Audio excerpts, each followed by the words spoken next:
Hello, my name is Kane Peterson, and I want to spend a few moments here and show you how you can use a package like Panamation to send commands using its API panel to a NewTek product like TriCaster or 3Play.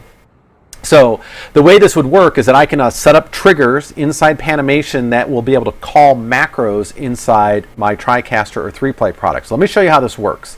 So we're going to start by going into the TriCaster, and we need to build macros that are going to do the appropriate functions we want. And I've already gone and done this ahead of time here. So if I go to my macro panel, you can see in the window that opens up, I've created a Panamation group, and in here I've created a bunch of different macros that I want to be able to call from inside Panamation. And you'll notice that the first one on here, DDR1Play, currently does not have a trigger, right? The rest of them do. I'm going to show you how you can get that trigger assigned in there, but this will be your step one. Build the functions you want. You can build up to 12 different macros that can be called from Panamation onto the TriCaster here. Once you've built your macros, then we're ready to enter the appropriate information into Panamation to call those macros, but I do need one extra piece of information. I need the IP address of my TriCaster. I can click the globe in here to find that information out, and if you look in the window that pops up, there's my IP, 192.168.1.134. So you're going to need that IP address.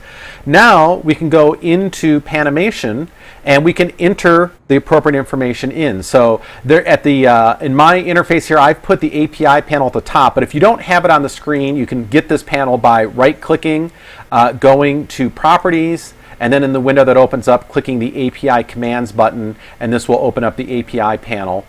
You have up to 12 buttons. I have 10 visible, but if you resize this window, you can get to the other buttons and assign them here. And what you're going to enter is under each trigger line, you're going to put the following information. You're going to put http:// then the IP of your TriCaster or 3Play system, so you can see mine in there, :5952/v1/trigger, (name equals), and then I put Panamation with a number on the end, and the number goes 1 through 12, and that just goes to each button that's on there.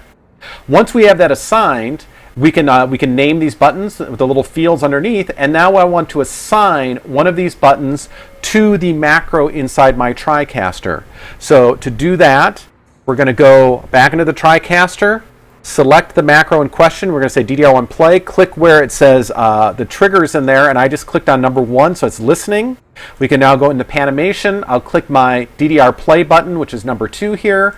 And when I go back into the TriCaster and we look, we can see that now it says net::Panamation 2.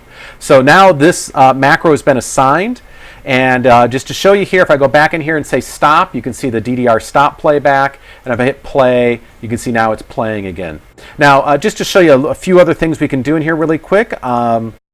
I'm going to put this in a side-by-side mode so you can see Panamation on one side of the screen, the output of my TriCaster on the other. And let me just draw something on the screen. I'm not an artist by any means, but I'll start video playing and you can see it showing up on there. And I built buttons in here now that not only will allow me to turn on or off the downstream keyer I'm using, but also with different wipes. So I could fade that on, or I could use a different wipe to bring it on, and just show you different ones I put in here.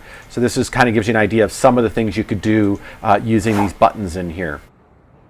Now the last thing is the model of TriCasters or 3Plays that are supported using this functionality include the Mini, TriCaster Mini, 410, 460, 860, 8000, TC1, or VMC1, be it running Standard Edition or Advanced Edition, or from a 3Play, it could be a Mini, 440, 4800, or the new 3P1. If your system does have live panel, make sure you turn off the live panel password, or the password requirements will block these commands from going through. But then beyond that, if you follow these steps, you should get it all working. Thank you.